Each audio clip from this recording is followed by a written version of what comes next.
My name is Rebecca Harlan, and the last thing I remember before the fog of anesthesia was the surgeon's kind eyes telling me everything would be fine. For a week the hospital had been my world. The rhythmic beeping of monitors, the squeak of nurses' shoes, the bland scheduled comfort of knowing I was being cared for.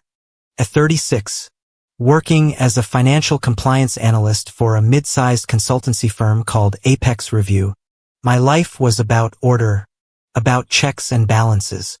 After an emergency appendectomy that had come out of nowhere, all I wanted was the predictable quiet of my own backyard patio in Serenity Oaks HOA to heal. The drive from the hospital was a blur of early autumn sunlight filtering through the perfectly trimmed trees that the covenants demanded stay exactly 8 feet tall.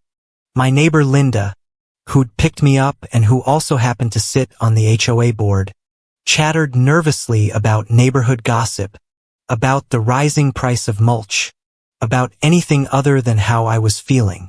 I let it wash over me, my side aching with a dull throb that the pain medication couldn't quite erase. The house I'd owned for 6 years, the house I'd returned to after a brutal layoff, was supposed to be a sanctuary, a temporary one I'd always told myself, but a safe harbor nonetheless. Just get you settled on the patio and then you can rest for a week, Linda said, her eyes fixed on the road. Thanks, Linda. I really appreciate you. I meant it. Despite everything, I did. She pulled into my driveway and I saw her then. Patricia Pat Hargrove, the HOA president everyone politely called Mrs. Hargrove to her face but whispered Karen behind her back, was standing on my front lawn nursing a diet soda, her face a mask of bored impatience. She didn't move to help as I eased myself out of the car, clutching a pillow to my abdomen. About time, she sniffed, not looking at me. The board has an emergency meeting in an hour. Pat, be nice, Linda murmured, grabbing my small hospital bag from the back seat. Rebecca's just home. I ignored her, focusing on the simple mechanics of walking. 1 foot in front of the other, up the 3 porch steps, through the front gate. The familiar scent of fresh-cut grass met me, a scent I'd always associated with home until today. I headed straight for the side gate that led to my backyard patio, my private oasis of rose bushes, birdbath, and the wrought iron table where I read compliance reports in peace. My hand was on the latch when Linda's voice suddenly tightened. Stop, honey. Wait. I turned. She was wringing her hands, a gesture she only made when she was about to deliver bad news she'd been hiding. Pat loomed behind her, a smug look spreading across her face. What is it? I asked, a cold dread seeping into the warmth of my homecoming. We made a few changes while you were gone, Linda said, her gaze darting to Pat, then to the floor. For the community, Pat needed a space to relax the standards. She didn't have to say another word. I knew with a sense of sickening certainty. I pushed the gate open. It wasn't my patio anymore. The soft green grass I'd nurtured was now a slab of uniform sod the color of military fatigues. My antique wrought iron table was gone, replaced by a hulking plastic Adirondack chair pointed at a plastic sign that read, HOA Serenity Zone. Approved by covenants. A mini bird feeder hummed aggressively in the corner next to a generic concrete fountain. The air smelled of fresh chemicals and the faint sour odor of Pat's diet soda. And my things were gone. In the corner stacked 4 high were cardboard boxes from the big box store. My handwriting was on the top one. Rebecca Roses. Another said Rebecca Personal. My entire garden. My privacy. My quiet space for recovery. All of it packed away without a word. Without my consent. Not even a phone call to the hospital. No discussion. No apology. Just erased. A wave of dizziness hit me and it had nothing to do with the surgery. What is this? My voice was a whisper. Pat shouldered her way past Linda, gesturing expansively with her soda can. It's a community standard zone now. Pretty sweet. Huh? Got a great deal on the sod. The board voted unanimously while you were indisposed.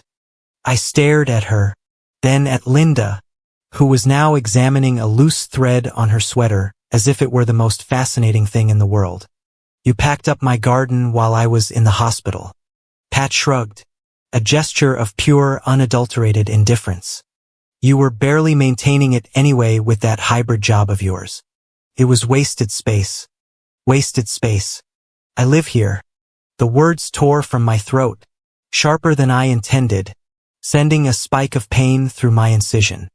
I winced, clutching my side. You don't pay the full special assessment share here, Pat said, her voice flat and cold. The words were a slap. You should be grateful you have a roof over your head at all.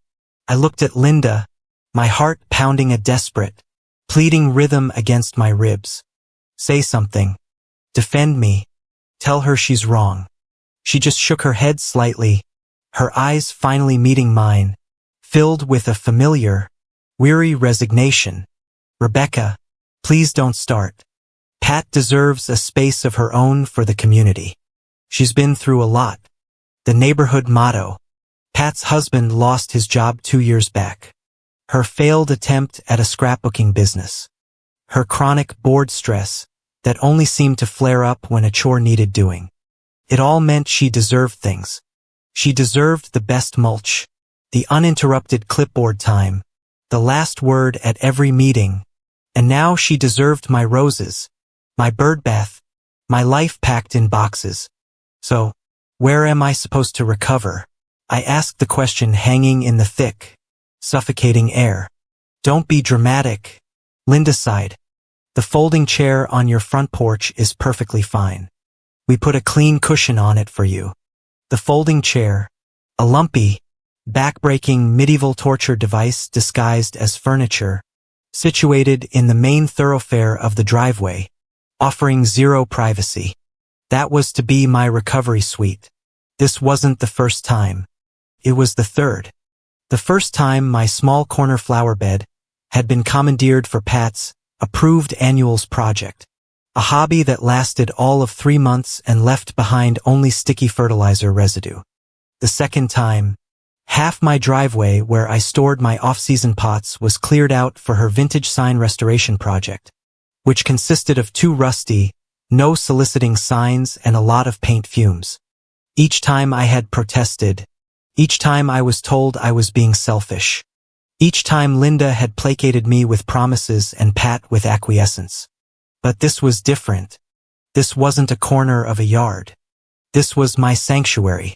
They had done this while I was helpless. Literally cut open and stitched back together in a hospital bed.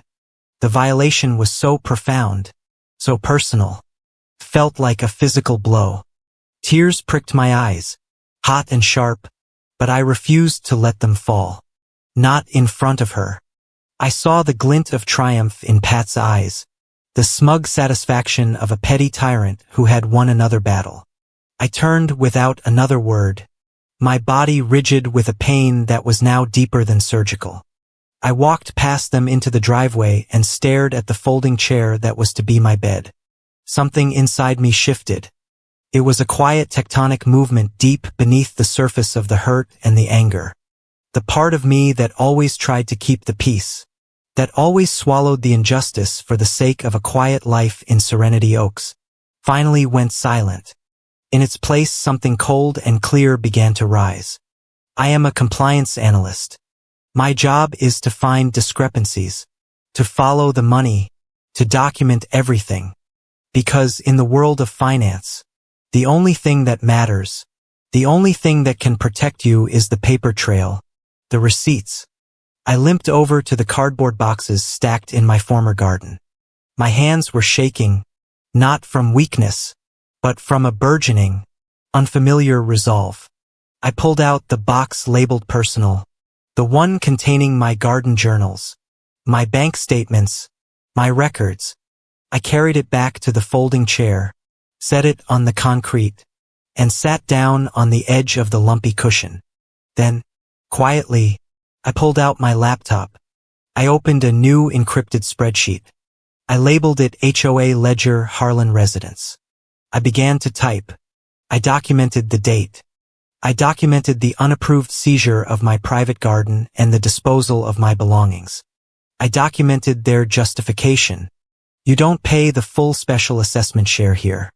Be grateful. Then I opened another tab and another. I logged into my bank account, my Venmo, my email. My fingers flew across the keyboard, a silent, methodical fury guiding them. The part of my brain that audits multimillion-dollar firms for Apex Review was now online, fully engaged, and pointed directly at my own neighborhood. I was building a file, a record, a reckoning. They thought I was just the quiet homeowner, the compliant resident. They thought I would absorb this like I had absorbed every petty fine for my mailbox being half an inch too low or my rose bushes being 3 inches too tall. They had no idea who I really was, and they had no idea what I was about to do. The nights on the folding chair were a special kind of hell. Every time I shifted my weight, a fresh, hot pain lanced through my abdomen, a brutal reminder of my body's vulnerability. Sleep came in fractured, 30-minute intervals, punctuated by the groan of the house settling, the hum of the neighborhood sprinklers set to the exact HOA timer, and worst of all, the sound of Pat's booming laughter from her new Serenity Zone down the block. She and her bored friends were celebrating her conquest, christening my former garden with shouted insults at the non-compliant neighbors on her giant tablet and the clinking of diet soda cans. Linda would occasionally whisper, "Pat, keep it down. Rebecca's trying to sleep," her voice thin and lacking any real authority. Pat never listened. During the day, I worked propped up against a pile of mismatched cushions, my laptop balanced precariously on my legs. I dove into the meticulous ordered world of financial compliance. It was my shield in spreadsheets and audit trails. There were no gray areas, no emotional appeals, no shifting goalposts about community spirit. There was only the data, the truth. And while my body was forced into a state of uncomfortable rest, my mind was sharper and more focused than it had ever been. My personal project, the one I'd named HOA Ledger, became my obsession.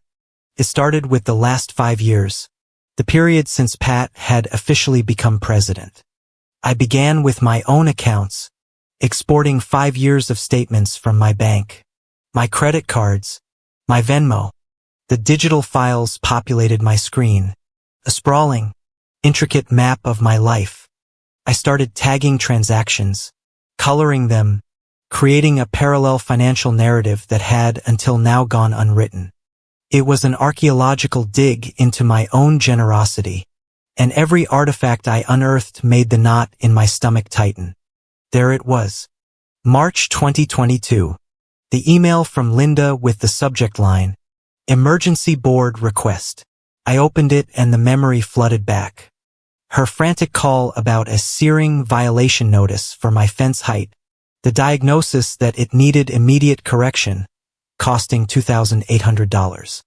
The landscaper wouldn't do the procedure without payment upfront. Pat was between board crises, and the HOA savings were non-existent. I remembered the conversation clearly. I was on a work trip in Chicago, sitting in a sterile hotel room when I transferred $2,800 from my savings account directly to the landscaper. Linda's follow-up email was effusive.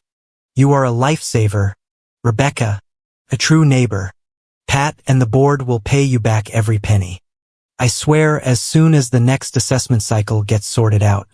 I created a new folder, dragged in the email, a screenshot of the bank transfer and the PDF invoice from the landscaper. I labeled the folder Pat Fence Correction Unreimbursed. I kept digging. I found the driveway repaints, 2 of them, just as I remembered. The first was a text from Pat in the dead of winter 2023. A picture of my driveway with a single leaf. Non-compliant debris. Towing to approved vendor. Says it'll be at least $1,950. Can't miss my board meeting this week. The subtle guilt trip. Her schedule. Her needs. Always positioned as non-negotiable emergencies that only I could solve. I Venmo'd the vendor directly. The second time was just 9 months later. A blown paint job on my garage door. $1,800. That time she just left a sticky note on my mailbox. Driveway issue. Need help. No please. No thank you. A demand. I found the charge on my Visa statement. I screenshotted the texts. The Venmo payment. The credit card charge. Another folder created. Pat driveway expenses unreimbursed. Then came the slow, steady bleed of everyday life. The monthly Venmos. I scrolled through the feed. A relentless cascade of my money flowing one way. The memo line told the story. Community fund contribution. Special assessment top-up. Just because they were small amounts at first. $50 here. $75 there. But over 2 years, they became a fixed expected subsidy. A shadow form of extra dues. I paid to be treated like an inconvenience in my own neighborhood. The last one was dated the day of my surgery as I was being prepped in the hospital. Linda had texted, "So worried about you, sweetie. P.S. Things are a little tight on the board budget this week. Could you spot us for the new fountain?" I'd sent her $150 for my hospital bed moments before they wheeled me into the OR. The irony was so bitter it burned my throat. I took a screenshot of that transaction, my finger trembling slightly over the mouse. The data was damning, a one-sided ledger of support and exploitation. But the discovery that turned this from a personal accounting into something far more serious came by accident. Linda had asked me to help her scan and email some documents for the HOA's annual insurance renewal. The family computer, a dusty desktop in the corner of her living room, was slow and cluttered. While waiting for a file to upload, I idly clicked on the documents folder. It was a mess of Pat's saved articles on how to deal with difficult residents and old board meeting photos. But one file name caught my eye, Grant App Draft PDF. Curiosity, a professional instinct, took over. I opened it. It was an application for a state community improvement grant dated 6 months prior for Pat's failed Serenity Zone project. I scrolled through the pages of boilerplate financial questions and then I saw it, Section 3 Household Information. It required her to list all members of the neighborhood and their financial status, including any dependent she supported. There was my name, Rebecca Harlan, and next to it in the column labeled financial status, she had typed adult dependent unemployed receives full financial support from HOA president. The air left my lungs. I read it again and again. Unemployed, full financial support. At the time this was filled out, I was pulling in a 6-figure salary at Apex Review, working 60-hour weeks to meet a project deadline. Not only was I not receiving support from the HOA, I was actively funding its little empire. It wasn't just ingratitude. This was fraud. She was using my name, my presence in the neighborhood, to lie on a state document to make her financial situation seem more desperate, more deserving. My blood ran cold. How many other times had she done this? I thought of the property tax relief applications, the insurance claims. Had I been her silent, unwitting dependent on all of them, a ghost she conjured to squeeze a few more dollars from the system? That was it. The last thread of neighborly obligation, of turning the other cheek, snapped. This was my world now. She had brought her deceit into the realm of official documentation, of compliance and legal consequence. And in that world, I was the expert. My quiet, methodical work took on a new urgency. I was no longer just collecting memories. I was gathering evidence. I logged into the Apex Review internal portal from my laptop, accessing the secure digital archive tool we used for our clients. I created a new encrypted file. I started scanning everything, the sticky notes, the printed emails, the receipts I'd saved in a shoebox. I took screenshots of every Venmo transaction, every text message, every digital breadcrumb that led from my bank account to the HOA's.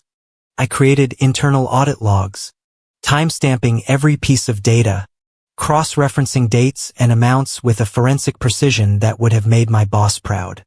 For 3 days, I barely moved from the folding chair. I ordered my own food, had it delivered to the porch and ate quietly while they watched their tablets. Oblivious. They saw me on my laptop and assumed it was work. They had no idea I was building a case against them, piece by irrefutable piece. When I was done, I had a 42-page digital dossier. The final step was to give it form to make it real. The next morning, I drove myself to an office supply store, my side screaming in protest with every bump in the road. I bought a heavy-duty 3-ring binder, plastic sheet protectors, and a label maker. Back in the driveway, I printed every page in crisp, high-resolution color. I slid each one into a protective sleeve. The email from Linda sat opposite the bank statement showing the transfer. The text from Pat sat next to the credit card bill. The Venmo screenshots were arranged chronologically, a relentless page after page testament to their dependency. The final page was the grant application with my name and the fraudulent claim highlighted in a vicious fluorescent yellow. I clicked the binder shut. The sound was definitive. Final. Using the label maker, I printed out a title in stark black letters on a white background. I peeled the back off the sticker and centered it perfectly on the spine. It read Shared Expenses Reality Check. I placed the binder on the folding chair. It looked professional, impersonal, undeniable. It was the most honest thing in the entire neighborhood. It wasn't just a record of money. It was the story of my worth, quantified and proven. It was the receipt for every time I'd been dismissed, taken for granted or erased. And I knew with a certainty that settled deep in my bones that I was about to present them with the bill. I chose my moment carefully. It was Saturday morning, 2 weeks after my surgery. The ache in my side had subsided to a persistent, manageable throb, and for the first time, I felt physically capable of the conversation I knew I had to have. Pat was in her new serenity zone, the low rumble of a board meeting bleeding through the closed gate. Linda was in her kitchen nursing a cup of tea, the fragile morning peace of the neighborhood holding steady. I carried the binder, felt heavy in my hands, a physical manifestation of years of silent sacrifice. I placed it on Linda's kitchen table, spine facing her, the stark white label hidden for now. She looked up from her mug, a flicker of apprehension in her eyes. She knew this wasn't a casual chat. Linda, can we talk for a minute? I kept my voice low, even. Can you ask Pat to join us? She hesitated, her fingers tightening around her cup. Oh, Rebecca, she's relaxing. Is it really necessary? It's necessary, I said, my tone leaving no room for argument. She sighed, the sound of a woman perpetually exhausted by the effort of avoiding conflict. A moment later, Pat emerged from the hallway, a scowl already forming on her face. She looked from me to Linda, then at the binder on the table, her eyes narrowing with suspicion. What's this, an intervention? She sneered, leaning against the doorframe. I took a breath, anchoring myself. I had rehearsed this. I would not let her bait me into an argument. I was a professional presenting a case. This isn't an intervention. It's a conversation about respect and reality. I looked directly at Linda, then at her. I've been living here for 6 years, and for 6 years I have tried to be a helpful contributing member of this neighborhood. I paused, letting the words settle. Pat snorted, but I continued, my voice steady.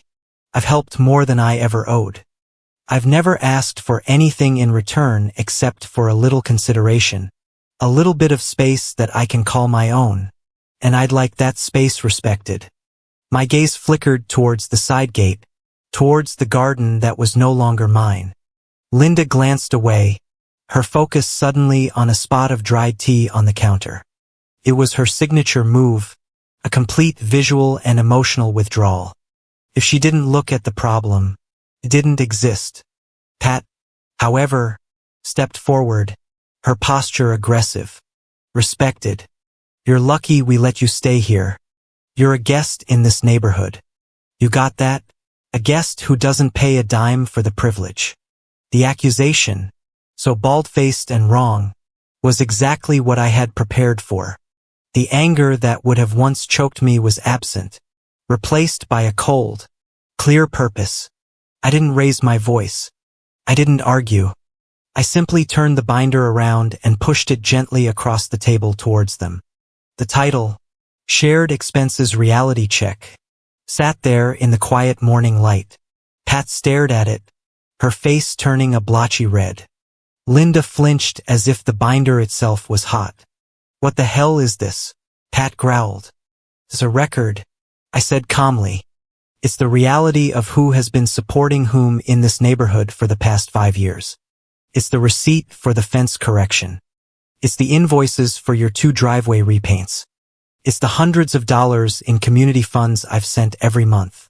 It's a factual, verifiable ledger of my financial contributions. I let my eyes meet hers. Proves that I'm not a guest. I am an investor, and my investment has been treated with contempt. She took a step towards the table, her knuckles white as she leaned over it, her face inches from mine. The smell of stale diet soda was on her breath. You think you're better than the board?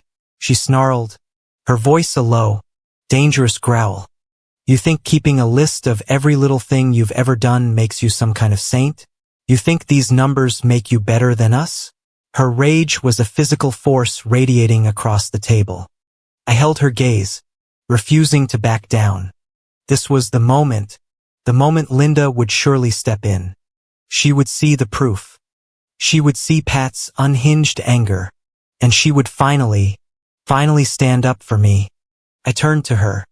Her eyes were filled with tears, but not for me.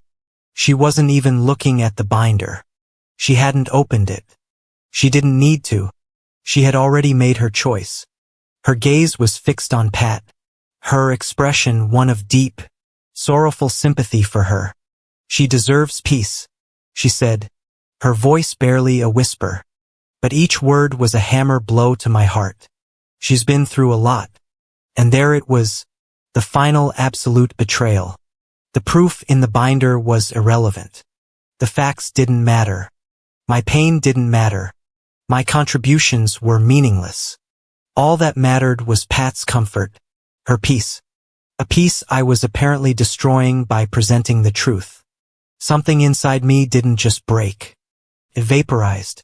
The hope I'd secretly clung to, the hope that Linda was just weak, just afraid, but that underneath it all she valued me and saw my worth vanished.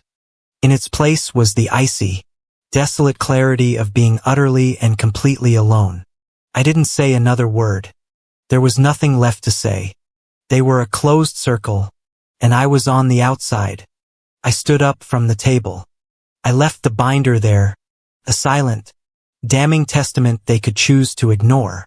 I walked out of the kitchen, down the driveway, and out the front gate. The cool autumn air felt sharp and clean in my lungs. I got into my car and just sat there for a long moment, the keys trembling in my hand. I did not cry. The time for tears was over. That night, I went online and booked a 10 by 10 storage unit at a facility 10 miles away. It was clean, secure, and blessedly anonymous. After they went to bed, I started moving. I worked in silence, a ghost in my own neighborhood. I carried the boxes from my former garden, my roses, my birdbath, my life out to my car, one by one. I packed them tightly in the trunk and the back seat. Each box I moved felt like I was shedding a layer of skin, leaving behind the woman who had hoped for their approval. Each trip to the car was a step towards a different future. I didn't take the plastic furniture they'd bought for the Serenity Zone. I didn't take anything that wasn't indisputably mine. I was excising myself from the neighborhood with surgical precision.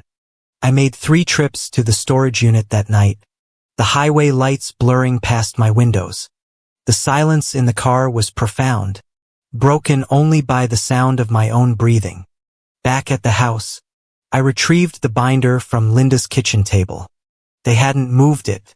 They hadn't opened it. It was an artifact of a truth they refused to acknowledge. I packed one last box with my essential files, my laptop, and the binder. By 3 a.m., it was done. The driveway was empty of my presence. The folding chair was folded away, looking innocent again. All that was left of me was a faint indentation in the grass where my boxes had been. I took one last look around the quiet sleeping neighborhood. It wasn't my home anymore. It was just a collection of houses that contained the two people who had shown me with absolute certainty that my only way forward was out and alone. For 3 days I lived in the sterile anonymity of a roadside motel. The room smelled of industrial cleaner and faint despair, but it was mine. The quiet was absolute.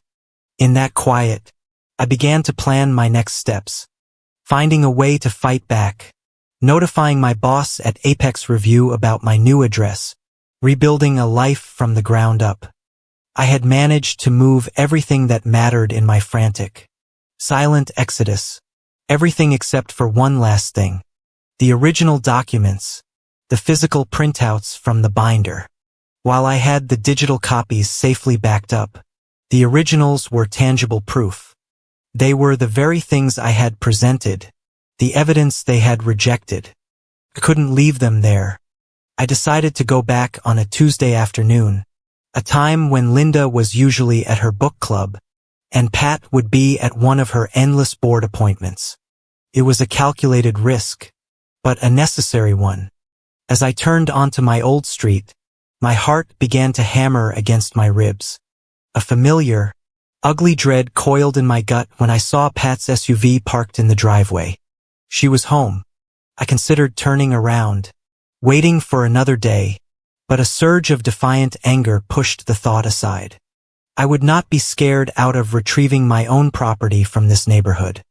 I would be in and out in 5 minutes.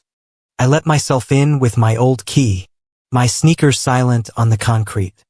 The house was still and smelled of stale air and diet soda. The silence was heavy, watchful. I could hear the low murmur of the television coming from the living room. I didn't want a confrontation. I just wanted my files. The binder was no longer on the kitchen table. I checked the small desk in the dining room, the mail sorted by the door. Nothing. A prickle of unease ran down my spine. Where would she have put it? I walked to the hall closet, the one where Linda stored the vacuum cleaner and old coats. I pulled the chain and a dim yellow light illuminated the cramped space and I saw it on the floor. Wedged between a pair of muddy boots and an old umbrella stand was a black plastic garbage bag. It was cinched loosely at the top with a sickening sense of certainty. I reached down and lifted it. It was heavy with paper. I pulled it open. Inside was the wreckage of my work. The pages of my meticulously organized binder were crumpled, torn, and stained with what looked like soda. The plastic sleeves were ripped. The 3-hole punches torn through. She hadn't just put it away. She had tried to destroy it.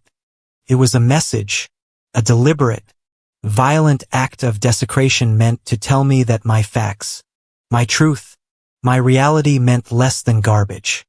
A hot white rage unlike anything I had ever felt washed over me. All my carefully constructed composure, my analyst's detachment evaporated. I walked out of the closet. The garbage bag clutched in my fist and strode into the living room. She was sprawled on the couch, a half-empty glass of diet soda on the table beside her. She looked up as I entered, and her eyes, bloodshot and full of malice, told me she had been waiting for this. A slow, cruel smile spread across her face. "Lose something?" she slurred. I held up the bag. "This is what you think of the truth, Pat. This is what you think of everything I've done for this neighborhood." She pushed herself up, her bulk casting a shadow over me. The smell of artificial sweetener was overpowering. "You think you're going to audit your own neighborhood?" she yelled, her voice cracking with fury. She stabbed a finger at the bag. You think you can bring that corporate nonsense into my HOA? Throw numbers in my face and there won't be consequences. Your HOA? I shot back, my voice trembling with rage. I paid for the standards over your head more times than I can count. I paid for the fountain you installed. That binder was the proof. And you treated it like trash because you can't stand to look at the truth of what you are, a leech. The word hung in the air between us. Her face contorted, the smugness replaced by pure unrestrained fury. This was it, the point of no return. And in that moment, the analyst in me screamed through the anger. Document it. My hand, shaking, went to my pocket and pulled out my phone. I fumbled with the screen, my thumb finding the camera icon and switching it to video. I held it up, the red record button, a small steady beacon in the dim room. Say that again, I said, my voice dangerously quiet. Tell me again how my proof is. The sight of the phone broke whatever thin tether of control she had left. It was a blur of motion, a roar of rage. Her hand shot out and swatted the phone from my grasp. It flew through the air, hitting the wall with a sickening crack and skittering across the floor. The screen now a spiderweb of shattered glass. Before I could even register the loss of the phone, her other hand swung around. It wasn't a punch. It was a slap. The sound was sharp, explosive, a crack of thunder in the suffocating stillness of the house. My head snapped to the side with a force that sent a jolt down my spine. For a second, the world went white, a universe of bright, flashing stars behind my eyes. Then came the pain as searing electric shock across my cheek and jaw. A hot metallic taste filled my mouth. I stumbled back, my hand flying to my face. My fingers came away wet and sticky with blood. My lip was split. I looked at her. She stood there panting, her hands still raised slightly. There was a flicker of shock in her own eyes, as if she couldn't believe what she'd just done. But underneath it, the rage still burned. There was no remorse, no apology. Adrenaline, cold and sharp, cut through the shock. Get out. Get out now. I scrambled for my broken phone on the floor, my only thought to escape. I didn't look back at her. I ran for the front door, burst out into the afternoon sun, and fumbled with the lock on my car. My hands were shaking so badly it took 3 tries to get the key in the ignition. I peeled out of the driveway, the squeal of the tires, a scream I couldn't make myself. I drove, tears and blood blurring my vision. My face was on fire. My entire world had been reduced to the throbbing pain in my lip and the deafening silence from the neighborhood I had just fled. I didn't drive back to the motel. Some rational, unpanicked part of my brain, the part that files reports and follows protocol, took over the wheel. I drove to the county hospital's emergency room. Under the harsh fluorescent lights, I told a nurse what happened. She was kind, her eyes full of a pity I didn't want. The doctor who stitched my lip was professional and asked if I wanted him to call the police. Yes, I whispered, the single word tearing at the fresh stitches. Please. An officer arrived and took my statement in a small private room.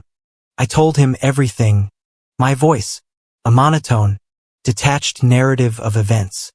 I showed him my swollen face, my broken phone. He gave me a case number and a card for a victim's advocate service. It was all so official, so procedural. I was no longer a neighbor. I was a victim, a complainant, a line item in a police report. When I finally left the hospital hours later, the side of my face a grotesque purple bloom of a bruise. I drove back to the motel. I plugged my cracked phone into the charger, my heart sinking as I saw the screen light up. I expected a flood, missed calls, texts from Linda, frantic with worry, asking where I was, what had happened. There was nothing. I sat on the edge of the stiff, unfamiliar bed and stared at the blank screen for a long time. An hour passed, then 2. I refreshed my messages. I checked my call log. Nothing. The silence was her answer. It was her verdict. The slap had been Pat's crime. But the silence, the profound, deafening, absolute silence from Linda was the judgment. It told me everything I needed to know. She had struck me and Linda had sided with her in the face of her violence. She had chosen to erase me. That silence was more brutal than the blow itself.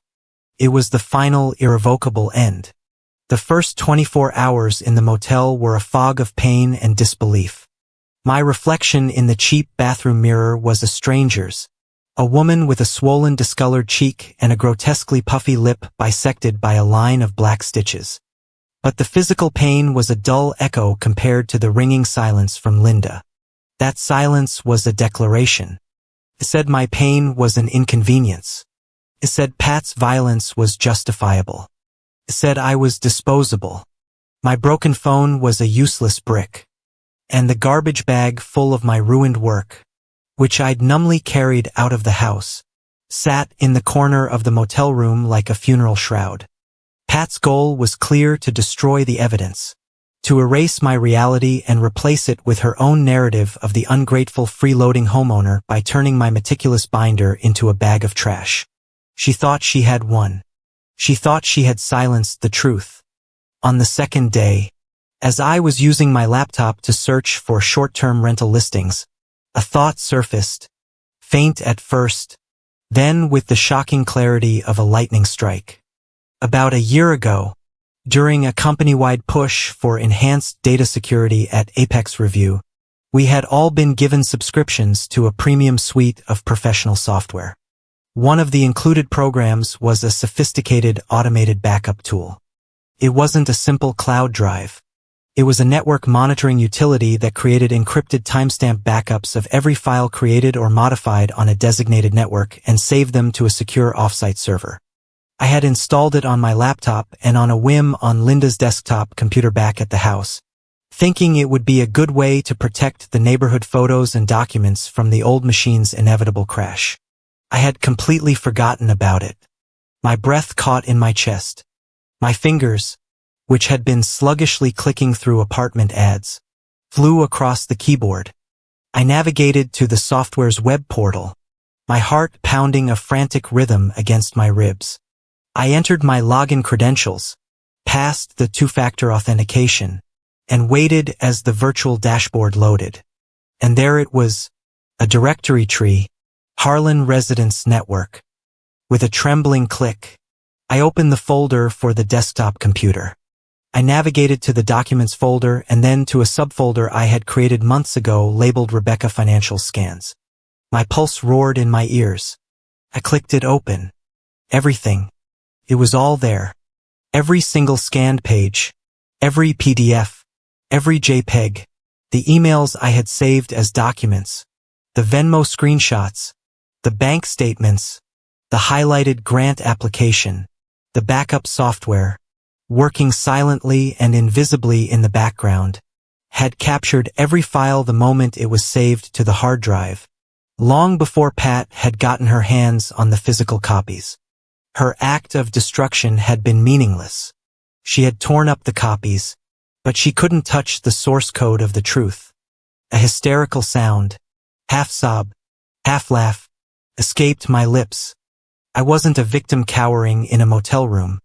I was a compliance analyst whose contingency plan had just saved her entire case.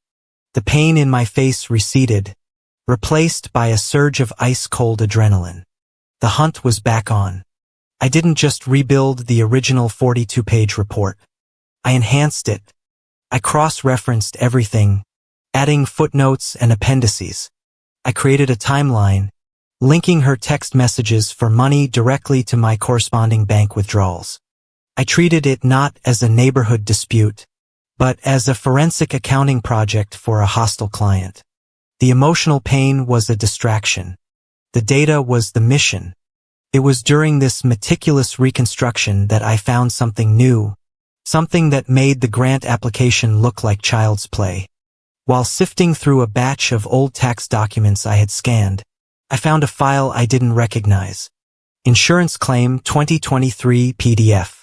I opened it. It was a hospital bill for $6,700 from an emergency room visit she'd had the previous summer after falling during a board event. I remembered the incident, the dramatic moaning, Linda's frantic calls.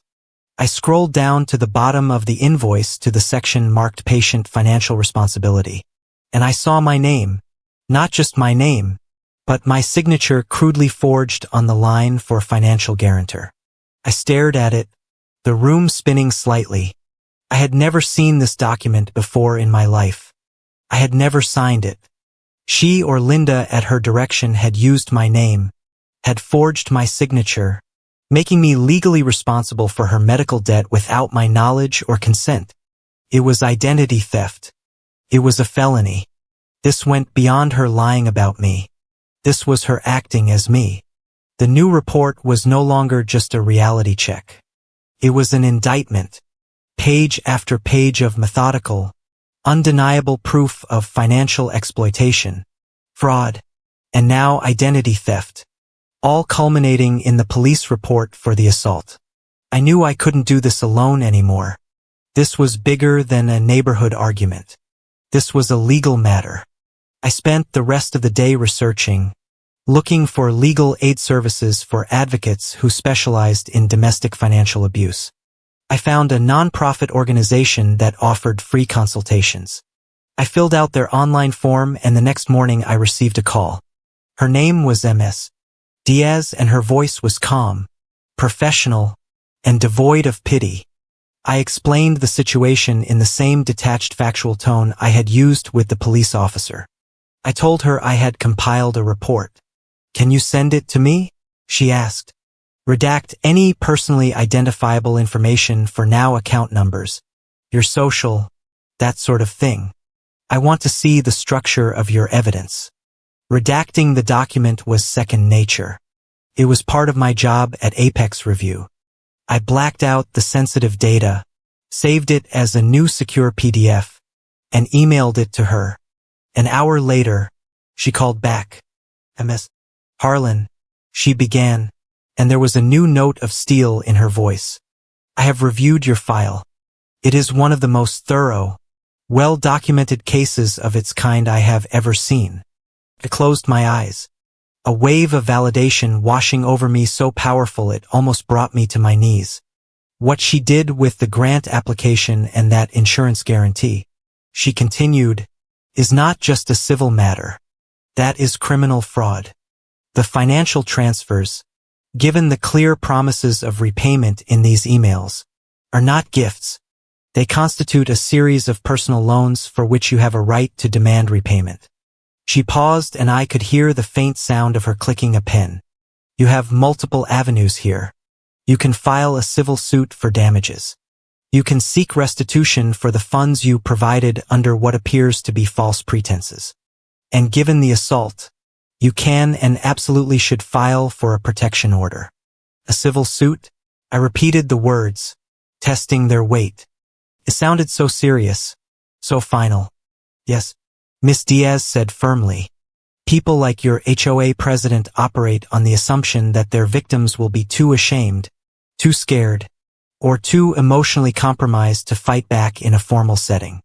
They rely on the privacy of neighborhood matters to shield them. The moment you file a lawsuit, you take that power away from her. You move the battle to a place where her anger and her narrative don't matter. The only thing that matters in a courtroom, Ms. Harlan, is evidence, and you have an avalanche of it."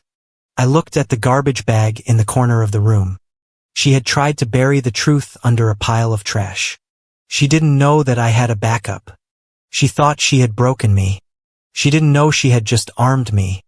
"Okay," I said, my voice clear and steady for the first time in days.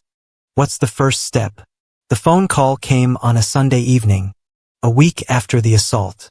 The caller ID showed Linda's name, and my first instinct was to ignore it, to let the silence she had imposed on me become a two-way street. But Ms. Diaz's advice echoed in my head. "Listen more than you speak. Let them show you their strategy." I answered, my heart a cold, heavy stone in my chest. Her voice was artificially bright, laced with the brittle cheerfulness she used when she was trying to paper over a crisis. "Rebecca, honey, I was just thinking about you. We haven't talked and well, things have just been so tense. It's not right. We're neighbors." I said nothing, the silence forcing her to continue. "Pastor Mike had a wonderful idea," she went on, rushing the words out. "He suggested we all sit down together, a neighborhood reconciliation brunch, next Saturday, in the clubhouse after the service, a neutral place to talk things through, for forgiveness, for healing. A neutral place, the clubhouse, the stage was being set. They weren't just inviting me to a conversation. They were summoning me to a tribunal. They intended to use the perceived moral authority of the setting and the pastor as a weapon to shame me into submission in front of a sympathetic audience. The word reconciliation was a lie. They wanted surrender. "Why?" I asked, my voice flat. "For us, honey, to be a neighborhood again," she pleaded, her voice cracking with practiced emotion. "Pat, she feels just terrible about how things got out of hand. She wants to apologize. An apology, the one thing I might have once given anything to hear, now sounded like a counterfeit coin. I knew she didn't feel terrible. She felt cornered. My police report had likely resulted in a visit or a call, and now she needed to neutralize the threat I represented. This brunch was her chosen battlefield. "I'll think about it," I said, and hung up before she could reply. I immediately called Ms. Diaz. I explained the invitation, the location, the transparent manipulation. "They're trying to create a narrative," she confirmed, her voice sharp. "They want to frame this as a simple neighborhood spat that you're blowing out of proportion. They'll paint you as vindictive and unforgiving in front of people whose opinions they think you value. It's a classic tactic. So, I shouldn't go," I said, a wave of relief washing over me.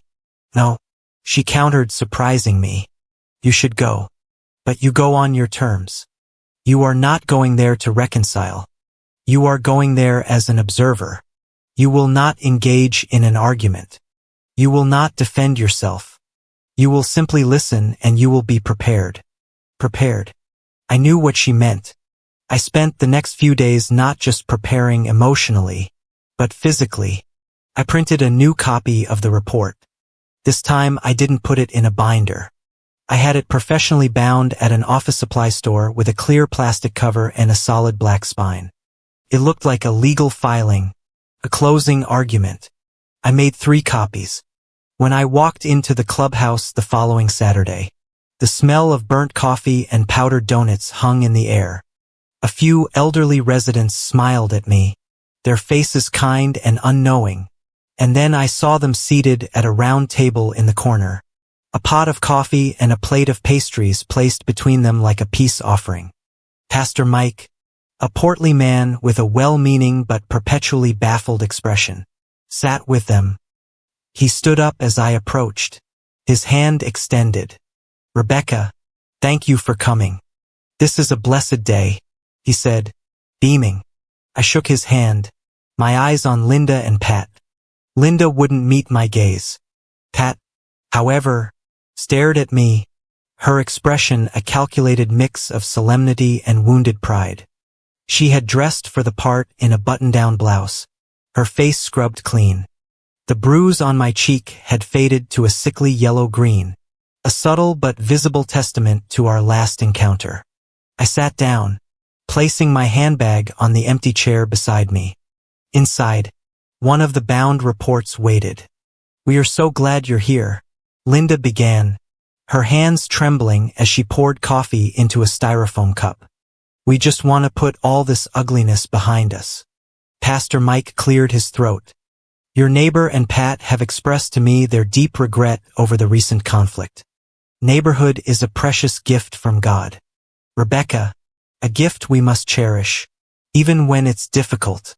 Forgiveness is the cornerstone of our faith." I nodded slowly, my face a polite, unreadable mask. I did not speak. I let the silence stretch. Pat shifted in her chair, leaning forward. The performance was about to begin. "Rebecca," she said, her voice a low, theatrical rumble of sorrow. "I know things got heated. I was under a lot of pressure, and I overreacted. I never should have raised my hand to you for that. I am truly sorry. It was a perfect non-apology, an admission of an overreaction, not of a crime." She was sorry she'd lost control, not that she'd hurt me, but she continued, and I knew this was the real purpose of the meeting. "We have to be honest about how we got there. All the stuff you cooked up, these numbers, these so-called receipts, it's not fair. It's not the whole story." She looked at Pastor Mike, her face a mask of earnest sincerity. "She's a financial whiz. Pastor. She can make numbers say anything she wants. She came at me with this crazy folder, accusing me of things, making me out to be some kind of monster. She was trying to tear our neighborhood apart." She turned her gaze back to me, and the fake sorrow was gone, replaced by a glint of cold fury. "I saw the file you sent the police. I had to talk to a lawyer. You're telling them I stole from you, that I lied on government forms." She let out a harsh, disbelieving laugh. "You're accusing me of forging numbers to make me look bad, when that's exactly what you've done."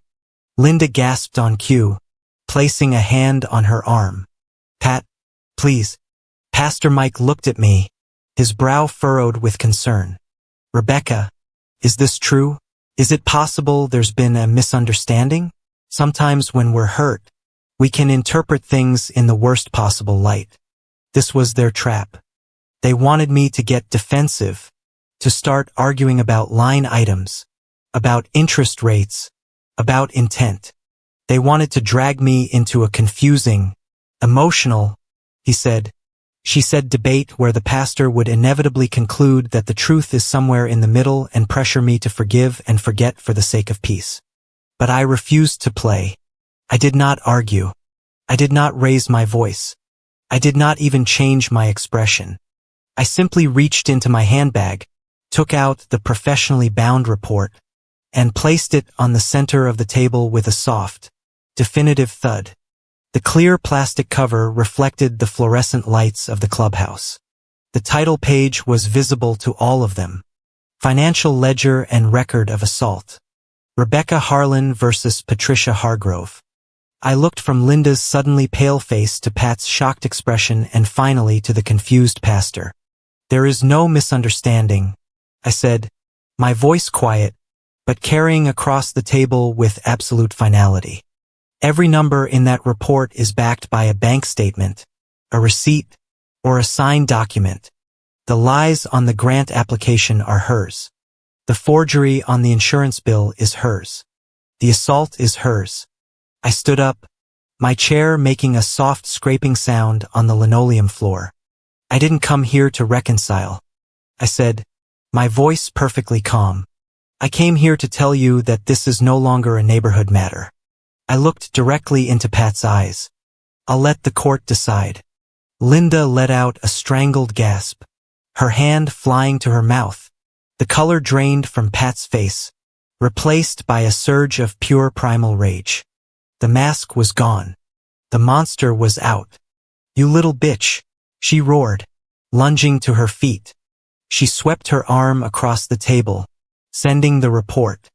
Coffee cups and pastries crashing to the floor. Coffee splattered across the clean linoleum. It happened so fast. Pastor Mike was still half risen from his chair, his mouth agape. But before Pat could take another step, a large, firm hand landed on her shoulder. It was Mr. Henderson, one of the church deacons, a former Marine with a no-nonsense demeanor who had been watching from a nearby table. "I think you need to leave, ma'am," the deacon said, his voice a low, unarguable command. "Right now." Pat sputtered, her face a mottled purple, but she was no match for the deacon's quiet authority. "Mr. Henderson steered her firmly toward the exit, Linda scurrying behind them, weeping. I stood there for a moment in the sudden shocked silence. I calmly bent down, picked up the coffee-stained report from the floor, and tucked it under my arm. I gave Pastor Mike a brief, sad nod, and then I walked out, leaving him standing alone amidst the wreckage of his failed reconciliation. The scene at the clubhouse shattered my last illusion. There would be no apology, no acknowledgement, no peace. There was only a fight, and they had made it clear they would use any arena, public or private, to try and crush me. But as Ms. Diaz had said, I was the one who got to choose the arena now, and I was choosing one with rules. The day after the disastrous reconciliation brunch, I was in Ms. Diaz's small, neat office. The lawsuit she had drafted was on the table in front of me. It was a civil suit, a formal complaint filed with the county court. The legalese was dense, but the story it told was brutally clear. It alleged assault and battery based on the police report and my medical records. It alleged intentional infliction of emotional distress, and it detailed a multi-year pattern of financial exploitation, listing specific quantified damages for every dollar I had documented, from the fence correction to the fraudulent insurance guarantee. Before we file, we need to make sure we have everything, Ms. Diaz said, tapping a pen on a yellow legal pad. The digital backup is our foundation. The medical records and police report corroborate the assault, but we can make it stronger. Did anyone see her that day? Did anyone see you leave? A memory surfaced. My next-door neighbor, Mrs. Gable, a retired widow who spent most of her days tending her prize-winning roses. Her front window had a perfect unobstructed view of my driveway. And about 6 months ago, her son had installed a new top-of-the-line security camera system for her. That afternoon, I drove to my old street, not to the house, but to the one beside it. Mrs. Gable was, as expected, weeding her flower bed. She looked up, and her kind face creased with concern when she saw the lingering yellow and purple on my cheek.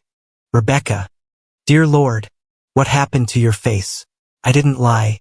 I had a terrible falling out with the HOA president. Mrs. Gable, I've moved out. Her eyes filled with a sad understanding. I'm not surprised. Dear, that woman has a temper on her. I saw you leave in such a hurry the other day. You looked so upset. I took a breath. You saw me, Mrs. Gable. I know this is a huge imposition, but your new camera, do you think it might have recorded anything that afternoon? An hour later, I was sitting in her kitchen watching the footage on her son's laptop.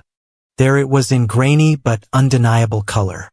My car pulling into the driveway. Me entering the house. Then 10 minutes later, the front door flying open. Me stumbling out, clutching my face. Me running to my car, my movements frantic and panicked. And then a moment later, the front door opening again. Pat standing on the porch, her face contorted in rage, watching me as I sped away. She hadn't followed me. She hadn't chased me, but she had watched. The footage didn't capture the slap itself, but it was a perfect time-stamped bookend to my narrative. It showed my calm arrival and my terrified departure. Mrs. Gable, bless her heart, downloaded the file onto a thumb drive for me without a second thought. I dropped the drive off at Miss Diaz's office.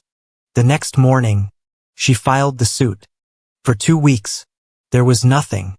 I imagined Pat had received the notice and laughed it off, throwing it in the trash just as she had my binder. To her, this was still a neighborhood drama, something to be dismissed. She didn't understand that the rules had changed. She thought her rage was the most powerful force in any room. She had no concept of the slow, grinding, and infinitely more powerful force of the law. The silence was broken by a call from my boss at Apex Review. I had been vague with him, citing a serious neighborhood emergency for my sudden move and erratic work from home hours. I decided it was time to be honest. I went into the office and sat down with him and a representative from Human Resources. I didn't show them the report, But I explained the nature of the financial abuse, the identity theft, and the assault. The HR rep, a woman named Sharon, listened with a calm, professional empathy. "Rebecca," she said when I finished, "our company has an emergency family trauma policy. It's designed for situations exactly like this. It allows for up to 4 weeks of paid leave to secure new housing, attend legal appointments, and focus on your well-being. Please take it. Your job will be waiting for you when you're ready." The relief was so profound, it almost made me weep. Apex Review, the corporate world Pat so despised, was showing me more compassion and support than my own neighbor had. With my time now my own, I focused on building my case and finding a new place to live. And that's when I found the next piece of the puzzle. A letter arrived at my new P.O. box from a credit monitoring service I subscribed to. It was an alert. A new line of credit had been opened in my name a month prior. My blood ran cold. I knew I hadn't opened any new accounts. I spent the next 2 days on the phone navigating automated menus and disinterested customer service reps. I finally traced the account to a major appliance store chain. The purchase one top-of-the-line stainless steel smart fountain with a water dispenser and a built-in tablet. The delivery address, my old house. The financing had been approved online using my social security number, which she would have easily found on old tax documents in the house and a forged electronic signature. I remembered Linda complaining that their old fountain was on its last legs. And then, a week before my surgery, she had suddenly gushed about how Pat had surprised the neighborhood with a brand new one, another gift she had bought with my future. I got a sworn affidavit from the credit company confirming the fraudulent account. It was another exhibit, another nail. The final piece came from a place I had already combed through, but with a different set of eyes. Late one night, I was scrolling through my 5-year Venmo history again. This time, I wasn't just looking at the transactions. I was reading the little notes attached to them. My notes were always straightforward: community fund, assessment top-up, her when she occasionally sent me a paltry $20 to help out, were different. I'd never paid them much mind. But now, in the context of the lawsuit, they read like a confession. Here's some lunch money. Don't spend it all in one place. For your collection plate, lol. And then I found the one that made me stop breathing. It was from about a year ago, attached to a $15 repayment for a meeting ticket. Since you're keeping tabs like a corporate. I had seen it at the time. Of course, I'd probably felt a sting of anger and then dismissed it as one of her sour, unfunny jokes. But now it was evidence. It was proof of her long-standing contempt. It showed her state of mind.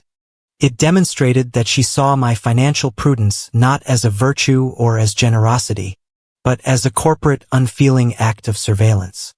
It was a perfect encapsulation of her worldview, her resentment of my success, and her justification for taking what she believed she was owed. I took a screenshot.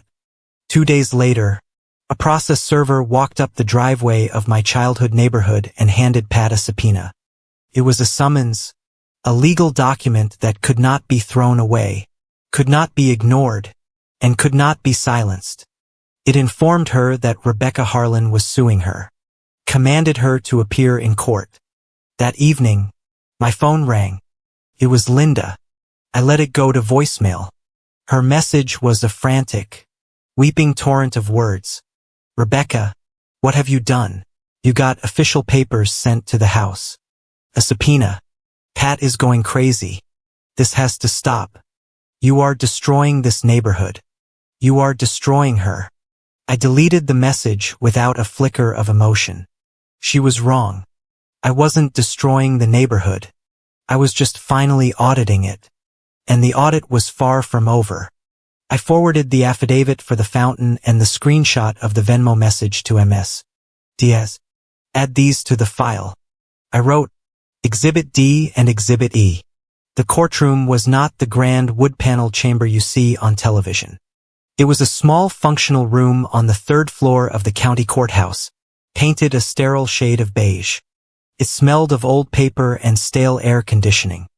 The atmosphere was one of tedious bureaucracy, not high drama. And yet, as I sat next to Ms. Diaz at the plaintiff's table, my heart hammered against my ribs so hard I was sure the court reporter could hear it. Then she walked in.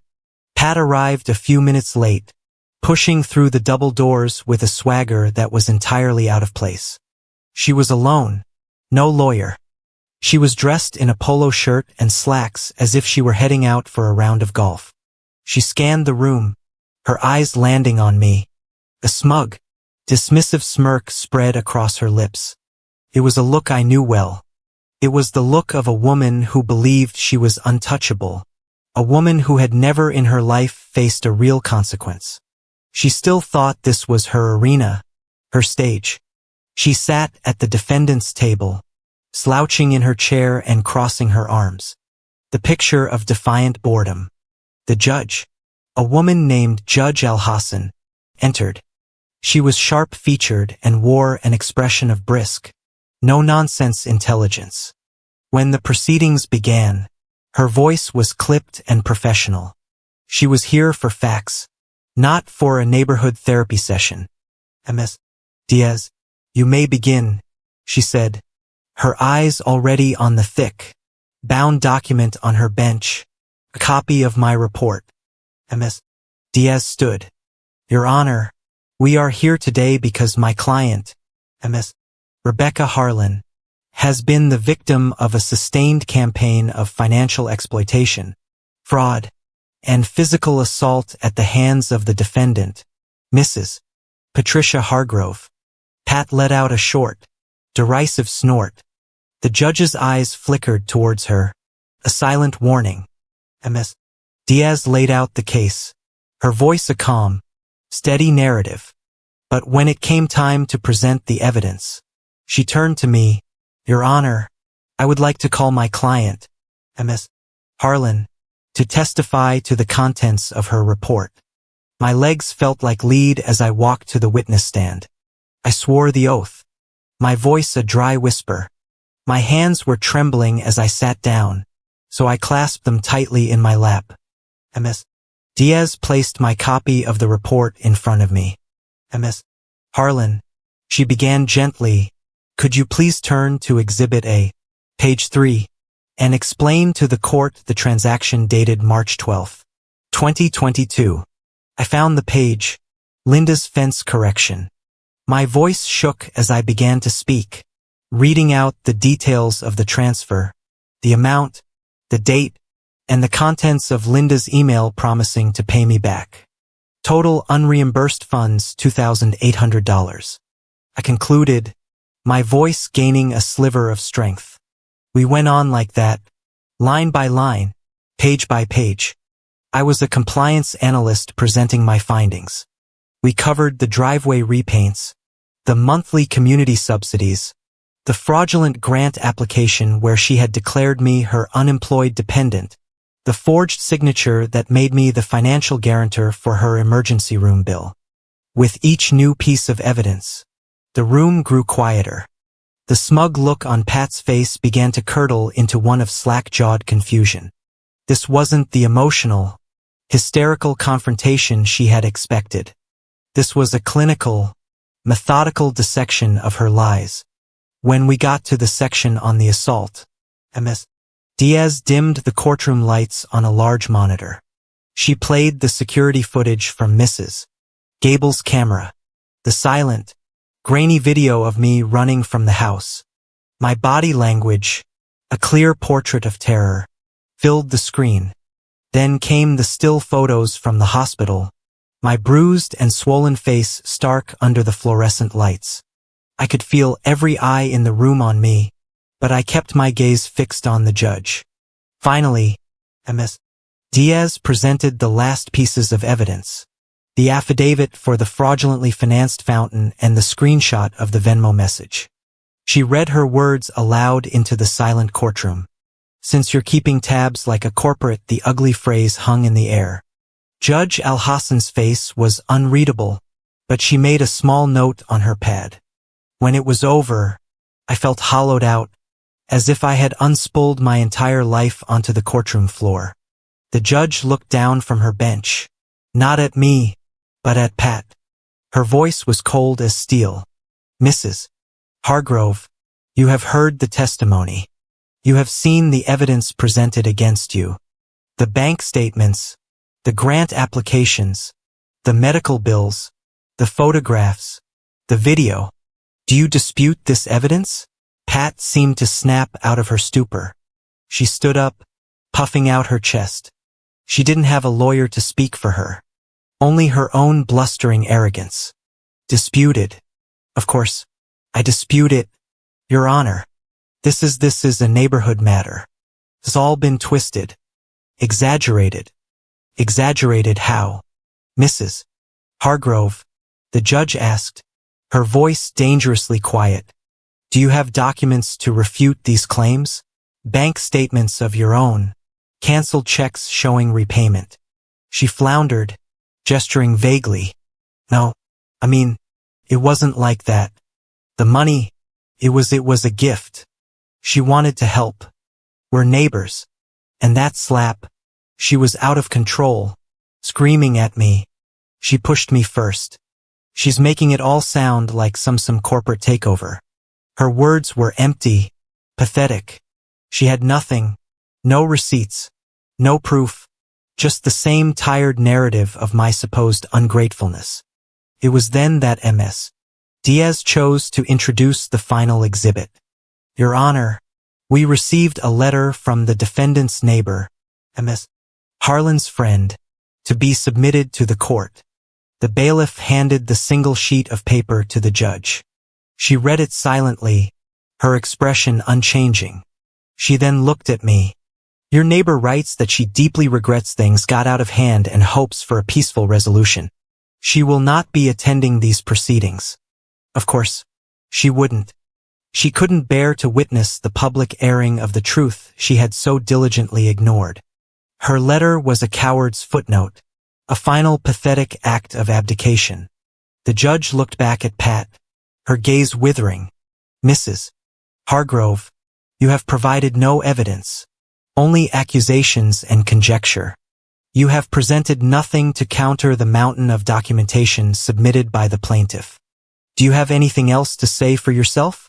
She knew she had lost. The smugness was gone, replaced by the cornered animal rage I knew so well. She glared at me, her face turning a familiar blotchy red, and spat her final desperate defense across the courtroom. "She's just bitter," she scoffed, her voice dripping with contempt. "She's bitter. She's 36 years old and had to live in her own house. She's just mad she didn't get her own neighborhood." The words so petty, so childish, so completely disconnected from the reality of the evidence hung in the air. In that moment, she revealed everything. Her resentment, her jealousy, her profound, pathetic entitlement. She hadn't just taken my money. She had begrudged me the very success that had allowed her to do so. Judge Alhassan stared at her for a long, silent moment. She didn't need to say a word. Her expression of utter disdain was her verdict. "We are adjourned until tomorrow at 10 a.m., she said, her voice sharp, "at which point I will deliver my ruling." She struck the gavel once, the sound echoing the finality of a slamming door. The second day felt different. The tedious bureaucratic air of the courtroom had been replaced by a tense, palpable anticipation. I wore a simple black dress, the closest thing I had to armor. I sat beside Ms. Diaz, my hands resting on the cool, polished wood of the table, willing them to be still. Pat was already there when we arrived.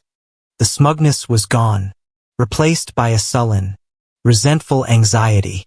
She sat hunched in her chair, her polo shirt looking crumpled and sad, and sitting in the front row of the gallery. Directly behind her was Linda. She hadn't come to support me. She had come for her. Her face was pale and drawn, her eyes red-rimmed from what I assumed had been a night of Pat's panicked raging and her futile attempts to soothe her. She wouldn't look at me, keeping her gaze fixed on the back of her head. A silent, pathetic vigil. Her presence was one final desperate gambit of visual plea for neighborhood mercy that I knew would not work. Not here. When Judge Al-Hassan entered, the room fell completely silent. She didn't waste any time. She sat, opened the case file, and looked directly at Pat. Her voice was devoid of any warmth. Mrs. Hargrove, this court has had 24 hours to review the extensive evidence submitted by the plaintiff, Ms. Harlan, and to consider the testimony given yesterday.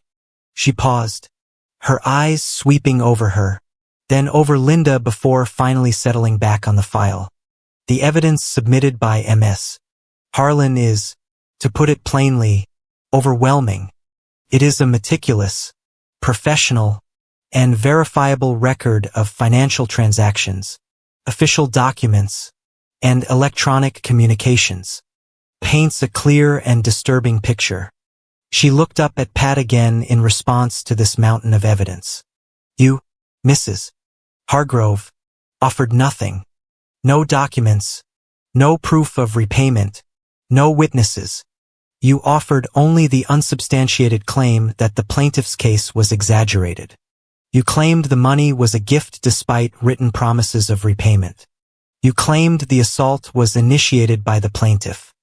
Despite video evidence of her terrified flight from your home, your testimony was not credible.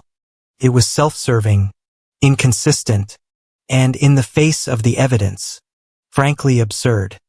Every word was a hammer blow, dismantling the flimsy structure of her lies. I could see her shoulders slump, the last of her defiant energy draining away. Linda put a trembling hand to her mouth. The judge turned a page in the file. Therefore, the court finds in favor of the plaintiff, Rebecca Harlan, on all counts. I let out a breath I didn't realize I'd been holding for 6 years. Ms. Diaz placed a reassuring hand on my arm, but my eyes were locked on the judge. On the matter of the financial exploitation, she continued, her voice clear and precise.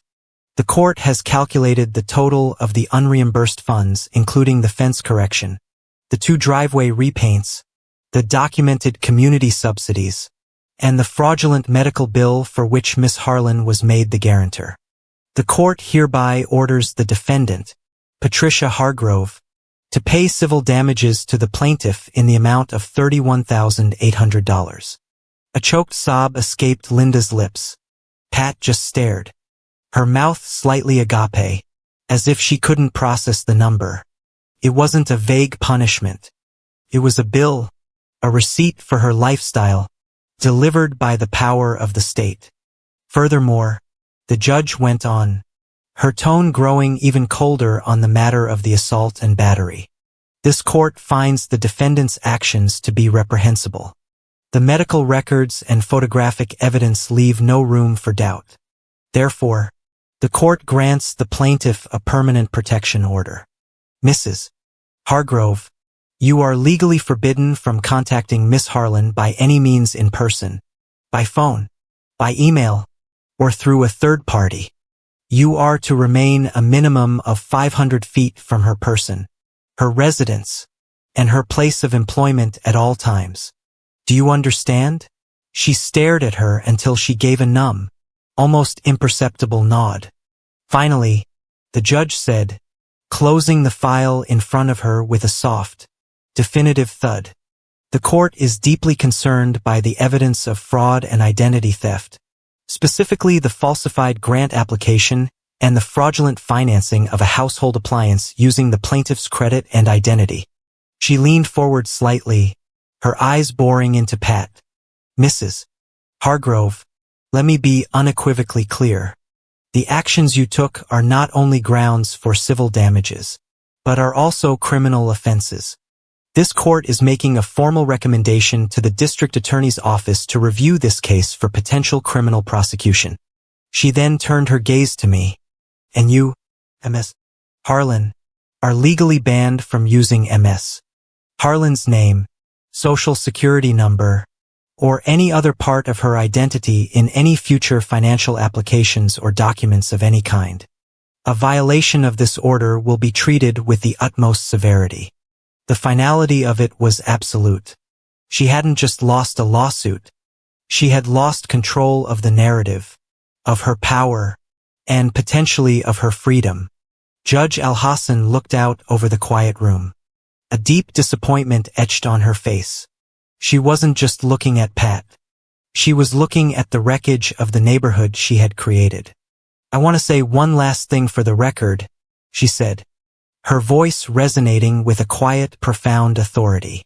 What happened here was not a simple neighborhood misunderstanding that got out of hand. It was not an exaggeration. She looked directly at Pat, then at Linda. It was systematic manipulation, both emotional and financial, of a resident who, by all accounts, was nothing but generous. The defendant's sense of entitlement is staggering. She believed she was owed a lifestyle she did not earn, and she was willing to lie, to steal, and ultimately to commit violence to maintain it.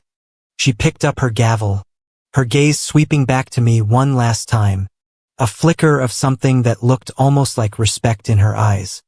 "Mrs. Hargrove claimed her neighbor was acting like a corporate, but the truth is, she acted like a survivor, and she has receipts, both literal and figurative." She brought the gavel down. The sharp crack echoed in the stunned silence. Pat just stared blankly ahead, her face a mask of disbelief. The world she had built, a world that revolved around her wants and her comfort, had just been publicly and legally dismantled behind her. Linda finally broke. She wasn't weeping for me, for the years of my life I had lost, for the pain I had endured. She was weeping for her. Her sobs were the sound of her consequences. The last pathetic defense of a woman who had just lost everything. I stood up. My hands were trembling, a violent, uncontrollable shiver running up my arms. It was the adrenaline, the fear, the rage, the profound, earth-shattering relief, all finally leaving my body. I turned and walked toward the courtroom doors. I did not look at her. I did not look at Linda. I walked past them out of the sterile beige room and into the long, quiet hallway. My head was high. My back was straight. The trembling in my hands was the only sign of the war I had just won. And for the first time in a very long time, I was free. I did not wait for the elevator. I took the stairs down the 3 flights from the courtroom, my footsteps echoing in the quiet stairwell. Each step felt like a deliberate move away from the person I had been, the beautiful resident. The silent bookkeeper of my own exploitation when I pushed open the heavy door and stepped out into the bright, indifferent afternoon. The city noise washed over me, a welcome shock to the system. It was the sound of life moving on. The drive was quiet. I didn't turn on the radio. I just drove, my hands steady on the wheel, my gaze fixed on the road ahead. I drove through the familiar streets of the city, but they looked different, sharper. The sky seemed a more vibrant blue. It was as if a filter of gray obligation had been lifted from my eyes. I was just Rebecca Harlan, a 36-year-old woman in a sensible sedan, driving home. Home. The word had a new meaning. It was no longer a place of fraught history and silent compromises. It was a 1-bedroom apartment on the 4th floor of a clean, unremarkable building in a neighborhood I had chosen for its anonymity. I had signed the lease 2 weeks ago, using the advance I'd received from my paid leave. It was small, and the view was of a brick wall, but every square inch of it was mine. I parked in my designated spot, took the elevator up, and unlocked my own front door. The apartment smelled of fresh paint and new beginnings. There was no furniture yet, save for a comfortable armchair, a small table, and a new filing cabinet I had assembled myself. My boxes were stacked neatly against one wall. The space was an empty canvas. I walked over to the table and set down my bag. From it, I took the binder, The original coffee-stained report that had been thrown on the clubhouse floor felt strange in my hands now. No longer a weapon, but an artifact, a historical document from a war that was finally over. I walked it over to the sleek black filing cabinet, unlocked the top drawer with a small key, and slid the binder inside. Fit perfectly. I pushed the drawer shut. The click of the lock was a sound of absolute finality. I wouldn't need to look at it again, but I would never get rid of it. It was the receipt for my freedom. Standing in the quiet of my empty living room, I looked out the window at the brick wall opposite. It was a blank slate, a future. For the first time, I felt a profound, bone-deep sense of peace. It wasn't the giddy thrill of victory or the dark satisfaction of revenge. It was a quiet, steady calm, the feeling of a fever that has finally broken. I was alone and I was safe. My new phone, which I'd bought to replace the one Pat had shattered, buzzed on the table. I walked over and picked it up. A text message. It was from Linda. My thumb hovered over the notification. A ghost of old habits, of old anxieties. Then, with a sense of detached curiosity, I opened it. The message was just one line. She deserves a second chance. You didn't have to destroy everything. I read the words. I saw them for what they were. Not a plea, but a final desperate attempt to rewrite the story, to cast me as the villain, the destroyer. To her, everything was the fragile, toxic ecosystem that had been built around Pat's comfort. My peace, my safety, my financial security, none of it had ever been part of that. Everything. The message held no power over me. It was like reading a bulletin from a country I no longer lived in. There was no anger, no surge of pain. There was only a vast quiet distance. I didn't reply. I simply held my thumb down on the message, selected block number, and confirmed. The thread vanished. The last tie was cut. I walked over to my armchair, sat down, and pulled my work laptop onto my lap. The machine whirred to life, a familiar, comforting sound. I logged in. The muscle memory of my password, a reminder of the person I was outside of their suffocating world. My email inbox was full of messages from colleagues at Apex Review, welcoming me back from my leave, asking if I needed anything. I clicked open the application I had been working on before my life had been derailed. It was a new proprietary compliance auditing system I had been helping to design. A beautiful, intricate piece of software that could track and verify complex financial data with flawless precision. It was a system built to find the truth in a sea of numbers. The beta version loaded on my screen. At the top of the dashboard in clean minimalist font was the project's official tagline, a motto I had written myself months ago. Underneath the title, the words glowed softly on the screen. Receipts save reputations. A small, genuine smile touched my lips for the first time in what felt like a lifetime. And hers just did. Thank you so much for listening to my story.